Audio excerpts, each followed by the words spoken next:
I want a hall pass, for our anniversary, Madison said, eyes locked on mine like she was daring me to flinch. I froze. Fork halfway to my mouth. The restaurant noise around us faded into static. Come again? A hall pass, she repeated casually, swirling her wine like this was a book club. To sleep with someone else. Just once. As a gift to myself. That was how she started it. No build-up. No explanation. No remorse. There's this guy, Mark. He works with me. We've been texting for a while, she continued, smiling like she was sharing good news. And I think it would be fun. I swear the room tilted for a second. 5 years of marriage, anniversaries, memories, plans, and she tossed it all on the table like it was a freaking coupon.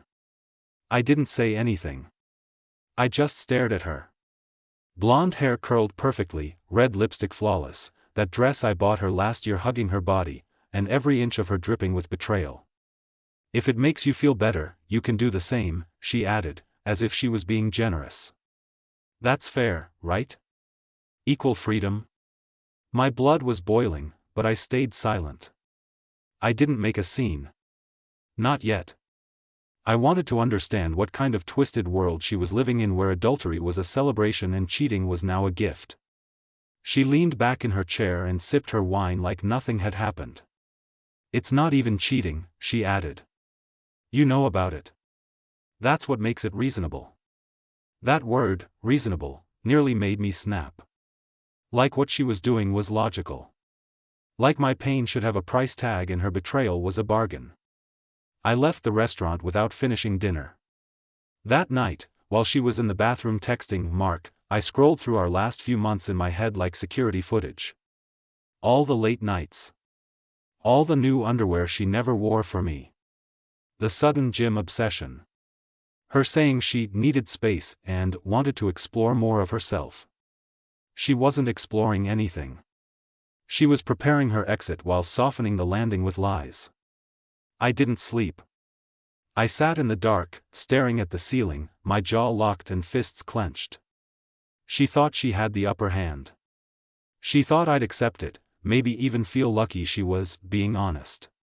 But I knew then, I wasn't going to play her game. The next morning, I didn't bring it up. I made her coffee like I always did. Kissed her on the cheek. Played the fool. Because now, I had a mission. She wanted a night with Mark. She already had it. No one talks like that unless the deed's already done. She wasn't asking permission, she was asking for forgiveness in advance, disguised as a request. But I wouldn't give her that satisfaction. No screaming. No begging. No crying. I would take everything she didn't expect me to take. Her comfort. Her pride. Her sense of control. While she was planning a night of freedom, I was planning the last chapter of her lies. Let the games begin.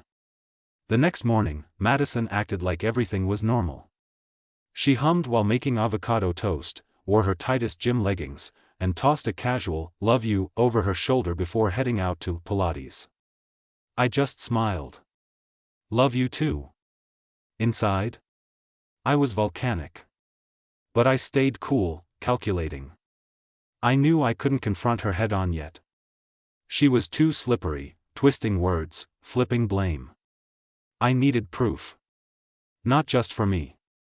For what I was going to do next. I took the day off work. Sat down at my desk. And started digging. First stop, the laptop. She'd left it unlocked. Amateurs make that mistake. I opened her messages. She had nothing under Mark. Of course. But I searched keywords, last night, hotel, fun. And there it was. A thread buried under a contact saved as Rachel Yoga. Cute. Mark, last night was. Can't believe your husband has no clue. Madison, LOL. He's clueless. Thinking of asking for an open marriage to make it official. Mark, smart. Let's make it monthly. I couldn't breathe. She wasn't just unfaithful, she was mocking me. Playing both sides like it was a sport. I screenshot everything. Every emoji. Every disgusting joke. Every plan to sneak out early. Next, I called my buddy Josh. He's ex-military. Now runs a private security business. No questions asked. You want her followed? He asked. Followed, recorded, tracked. I want to know everything. Times. Places. Faces. He didn't hesitate. Consider it done. By the time Madison returned home that evening, glowing like she just won a Nobel Prize, I had a GPS tracker ordered and a voice recorder hidden under her nightstand. She had no clue. I acted normal. Watched Netflix with her. Even laughed at her dumb jokes. But behind every smile, I was memorizing her new patterns. The way she checked her phone every few minutes. How she left her ringer on silent. How she suddenly cared about privacy more than affection. 2 nights later, Josh called. She's not at Pilates. She's at the Archer Hotel. Room 412. Guy showed up 20 minutes after her. Blonde. Beard. Casual. Same guy from the screenshots. I didn't even blink. Get the footage. Audio if possible. Already done. That night, I didn't cry. I didn't scream into a pillow. I sat in the dark with my headphones on, listening to the muffled sounds of my wife betraying me in real time. Her laughter. His voice. Their little plans to do it again next week. Like I didn't even exist. And still, I didn't confront her. Not yet. Because I wasn't finished. The next morning, I made her breakfast. Eggs, toast, coffee with vanilla creamer, her favorite. She smiled, kissed me on the cheek, and whispered, "You're the best husband ever." The audacity. While she went to shower, I slipped the flash drive with all the evidence into my pocket. Then I called my lawyer. Divorce? He asked. Not just that, I said. I want the house. I want every cent I can take. And I want her reputation in ashes by the end of this. I sent him everything.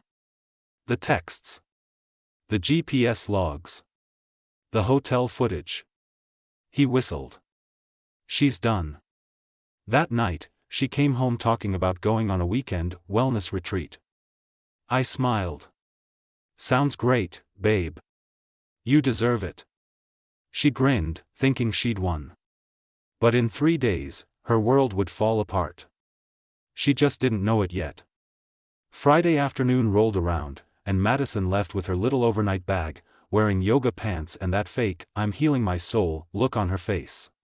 She kissed me goodbye like nothing was wrong. Don't wait up, okay? We'll have limited signal there. Sure, babe. I'll totally believe you're going to detox in the woods when your yoga mat has lingerie folded into it. She left at 3:17 p.m. By 3:30, Josh had eyes on her. She drove halfway across town and checked into the same damn hotel. This time, she didn't even bother to hide it. Mark arrived 10 minutes later, carrying 2 bottles of wine and that smug look on his face that screamed, "I'm winning." Only he wasn't. Because I'd made my move. While Madison thought I was sitting at home like a sad little puppy, I was already meeting with her boss, Mr. Carter, CEO of the very company she and Mark both worked at. I showed him the footage. The texts. Even the time-stamped hotel visits, every one during company hours. He didn't even blink. They're both gone. Tomorrow morning, HR will handle it. Checkmate. Next stop was the bank. Madison had been trying to transfer little amounts from our joint account into her secret stash, probably thinking she'd dip with Mark when the time was right. Too bad I'd already frozen the joint account and moved every cent into a personal account under legal advisement. She wouldn't even be able to buy herself a coffee when she got back. I went home, cracked open a beer, and waited. Waited for the chaos to start. At 11:03 a.m. Saturday, it began. Madison's name lit up my phone, 3 missed calls, then a frantic text. Why is my company email deactivated? A few seconds later. I just tried using our card, it's not working. I didn't respond. She kept calling. I let it ring. Again. And again. At 11:46 a.m., the calls stopped. Probably when she realized something much worse, I was no longer playing the role of her passive, obedient husband. By noon, she was back at our house. The door flung open, and she stormed in. What the hell is going on, Aaron? My boss called me this morning and said I'm being investigated for misconduct. And our bank account is empty. I looked at her calmly. Yeah. That tends to happen when you spend company hours screwing your coworker in a hotel room instead of working. Her jaw dropped. You spied on me? That's illegal. I laughed. You cheated on me. Multiple times. In our bed. With someone from your office. That's immoral. I'll take my chances in court. She tried to regain control, pulling out her usual tricks, tears, denial, gaslighting. It was just a phase, she said. I was confused. You were distant. Don't even try it, I cut her off. I gave you everything. You turned our anniversary into a joke. You used me. Lied to me. Mocked me behind my back. She started crying then. But this time, I felt nothing. No pity. No sadness. Just peace. I talked to a lawyer, I said. You're getting divorce papers Monday. I want the house. I'm filing for fault-based divorce citing infidelity. And I have more than enough to back it up. You can't do this, she shouted. You're ruining everything. No, Madison, I said, grabbing my coat. You ruined everything. I'm just cleaning up the mess. I walked out, leaving her in the wreckage she created. She wanted a hall pass. I gave her an eviction notice instead. Sunday morning came, and the house was silent, eerily so. No clattering pans in the kitchen, no fake humming from Madison pretending everything was okay. Just the ticking of the wall clock and the quiet satisfaction of knowing I'd finally taken control. I stood in the bedroom doorway, watching her pack. She was stuffing clothes into a duffel bag, tears silently running down her cheeks, but her hands? Steady. Cold. Like she'd done this before. Like I was just another stop on her trail of emotional destruction. You know, she mumbled without looking at me, I didn't think you'd actually do it. Do what? Turn into this, she snapped, zipping up the bag hard enough to make me flinch. You used to be kind. Gentle. Now you're calculating and cruel. I laughed, short and sharp. I used to be kind to the woman I thought I married. The one who didn't offer herself to another man as a gift and call it fairness. That shut her up. I made a mistake, she whispered after a moment. No, Madison. Dropping your phone in a toilet is a mistake. Letting another man unzip your dress in a hotel room while your husband is home making dinner? That's FNG demolition of loyalty. Her face went pale, but I didn't care anymore. My empathy burned out the night I sat in that hotel parking lot and watched her silhouette through the curtains, dancing in someone else's arms. Where are you even going? I asked as she hoisted the bag over her shoulder. To a friend's. Just for a while. Is Mark going to be there? I asked bluntly. She froze. No. He ghosted me. I smirked. Of course he did. What did you expect? That he'd build a life with the woman who destroyed her marriage over a weekend romp? She didn't respond. Truth was, I'd already made sure Mark's job was gone, his professional reputation torched. With one call to his wife, yeah, he had a wife too, the whole house of cards collapsed. I didn't need to throw punches. I let consequences do the hitting for me. When Madison finally walked out the door, she didn't even look back. No goodbye. No last tearful apology. Just silence. I sat on the couch and exhaled like I hadn't in years. For the first time, I wasn't holding my breath, waiting for the next lie or excuse. I was free. Hurting, yeah, but free. And then came the messages. The first one was from her mom. "What is going on between you and Madison? She said you kicked her out." The second, from a mutual friend. "Just heard from Mads. She's saying you were abusive? That you emotionally manipulated her?" There it was. The pivot. Madison, even in exile, couldn't resist spinning a new story where she was the victim. It didn't surprise me. People like her. They never own their mess. They wear masks, charm rooms, and ruin lives, then cry when the mask slips. So I responded to all of them the same way. Happy to share the full story. Evidence included. I sent every one of them the screenshots. The texts. The audio from the hotel. The proof. Suddenly, the sympathy dried up. Suddenly, her silence became permanent. She wasn't the victim anymore. She was just exposed. I wasn't trying to destroy her. I just refused to let her destroy me. As the sun set, I poured a drink and sat out on the porch, phone silent for the first time in days. The storm had passed. The damage was done. But I was still standing. And Madison? She burned the bridge. I just made sure there was no way back across it. Monday hit like a wrecking ball, but not for me. I'd never felt more calm. The divorce papers were served at 9:12 a.m. sharp. Madison tried not to cry when the courier handed her the envelope, but her voice cracked when she called 30 minutes later. "I thought we could talk before it came to this," she sniffled into the phone. "No," I said flatly. "Talking ended the moment you gave yourself to another man as a gift. This is consequences." She was silent for a moment, then snapped, "You're loving this, aren't you?" "No," I replied, "I'm surviving it." "There's a difference." She hung up. By noon, the news had spread across her office, what used to be her office. Mark's wife had posted the hotel footage to Facebook with a bitter caption that ended with, "Cheaters deserve each other." The video didn't show faces, but the voices? Unmistakable.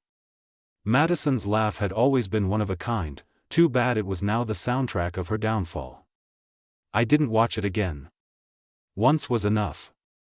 I didn't need reminders of what she did. I needed to rebuild what she destroyed in me. But something strange started happening. Men started messaging me. Strangers. Some from her friend list. Some who recognized her from the video. All saying the same thing, "Bro, same thing happened to me," or, "Thanks for showing we don't have to just take it."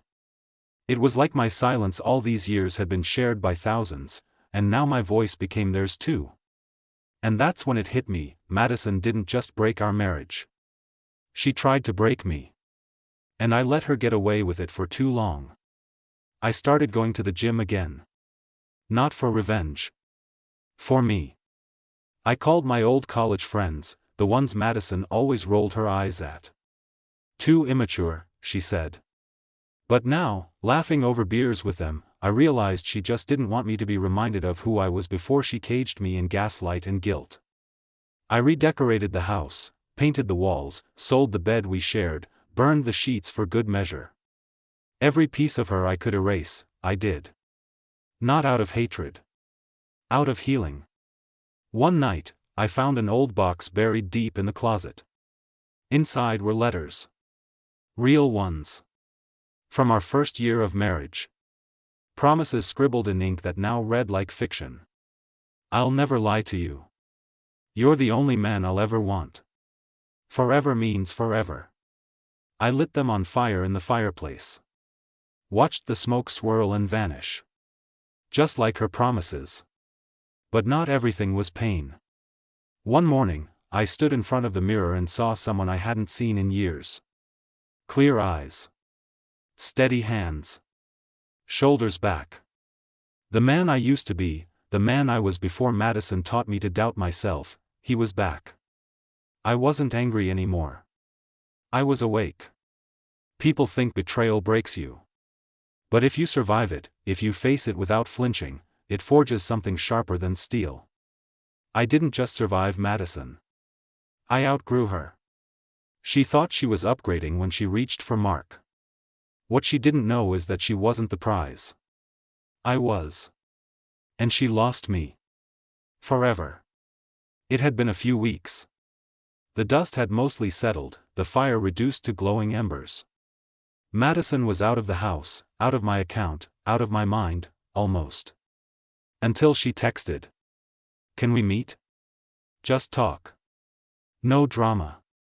I stared at the screen, thumb hovering over the delete button. But I didn't press it. Instead, I typed. 1 hour. Café Royce. Public. I wanted to look her in the eye one last time, not because I missed her, God, no, but because I needed to see for myself that the spell was broken. That I didn't feel a damn thing anymore. She arrived late. Of course she did. Same forced confidence, tight jeans. That fake little smirk she used when she wanted to seem unbothered. But the cracks were showing. She looked tired. Not makeup tired, soul tired. Guilt didn't wear off easily. Not when you'd bet everything and lost. Thanks for coming, she said, sitting across from me like it was some casual coffee date. I stayed silent, sipping my drink. I've been thinking. About everything. About us. Too late for that, I said flatly. She nodded, tried to blink away the sting. I deserve that. You deserve worse, I said. But I'm not here for revenge. She took a breath. I just wanted to explain. No, I said. You wanted to excuse. Don't confuse the two. Her lips quivered. She looked down, played with the rim of her cup. I ruined everything. I see that now. I tilted my head. What do you want, Madison? She finally met my eyes. I want another chance. I actually laughed. Out loud. You torched a 5-year marriage over a guy who ghosted you the second life got real. You made me the villain, tried to flip the story, and now that your fairy tale went up in flames, you want to come home? It wasn't like that, she said, her voice cracking. I leaned forward. It was exactly like that. You didn't make a mistake. You made choices.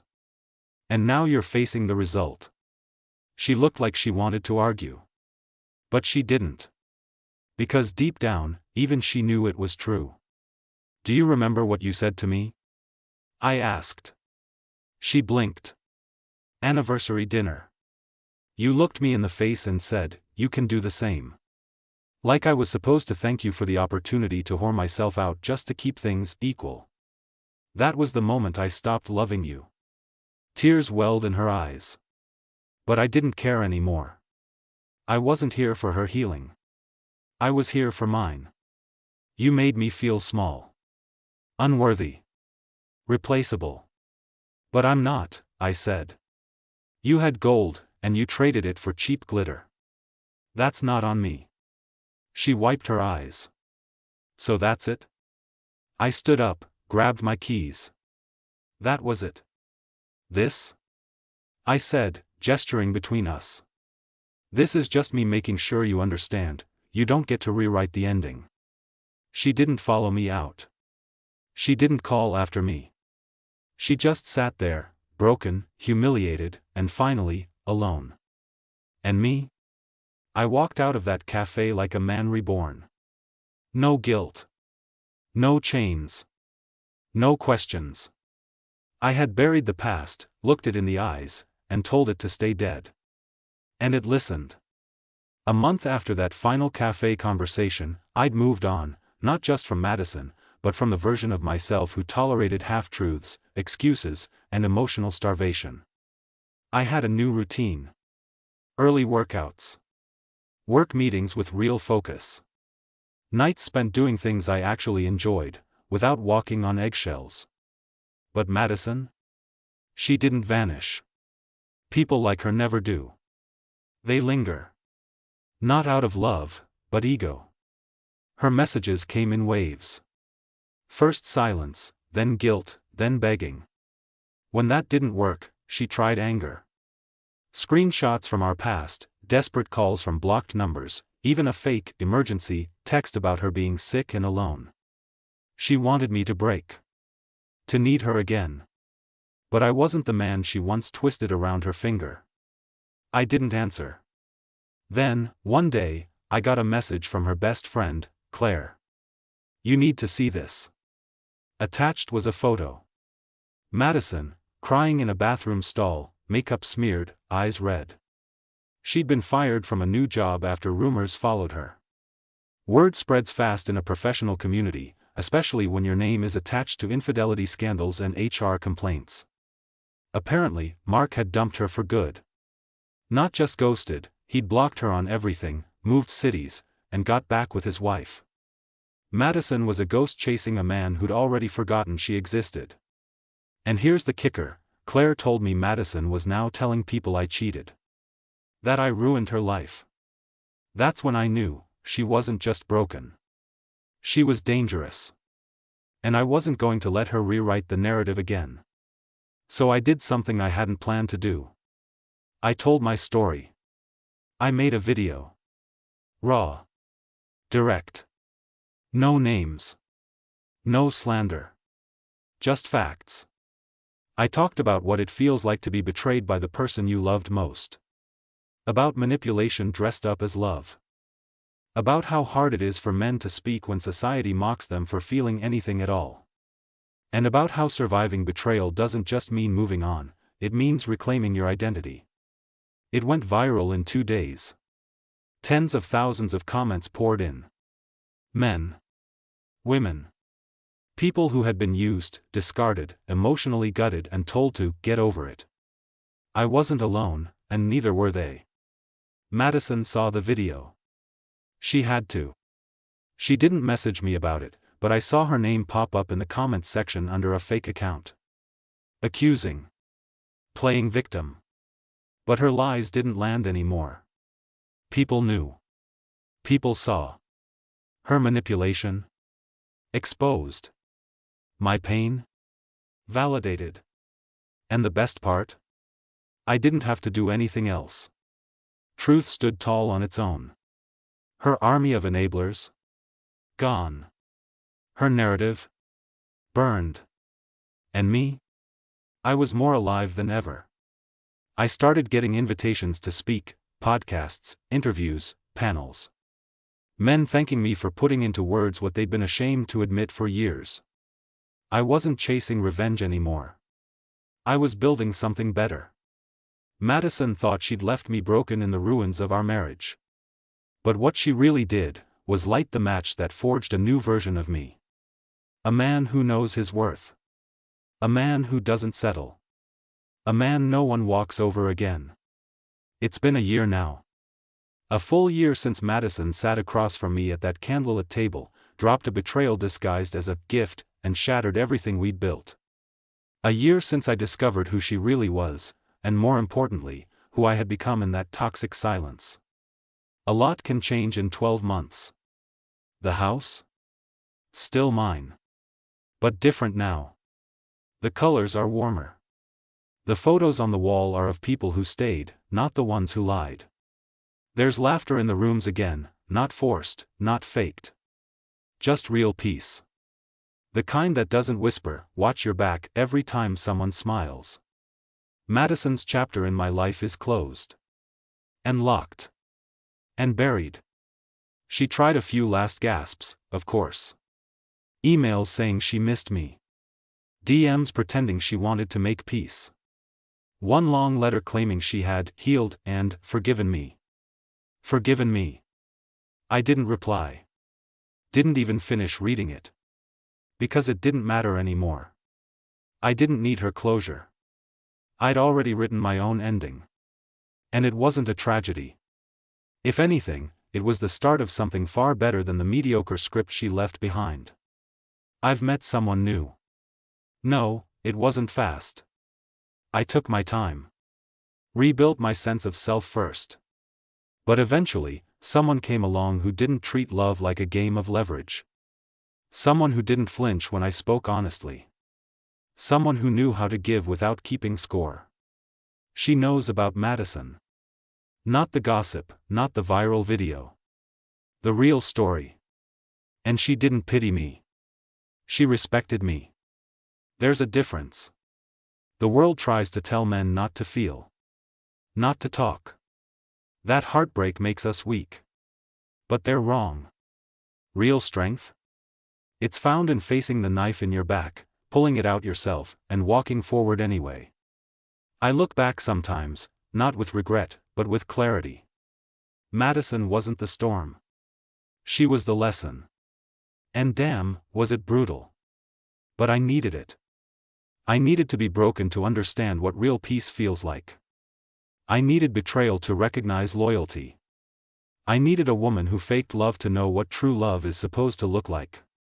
If you're reading this, if you've been through something like this, I want you to know something. You don't have to stay broken. You don't have to accept disrespect as normal just because it's familiar. You don't have to carry someone else's shame on your shoulders like it's your burden. Stand up. Speak your truth. Let the liars fall apart without your help. You're not responsible for their karma, you're responsible for your healing. And trust me, nothing tastes sweeter than waking up one day and realizing you're no longer angry. You're just free. I buried the man Madison tried to manipulate. And in his place, I built someone she'll never be able to touch again. She gave me a hall pass to destroy myself. I used it to rebuild my life.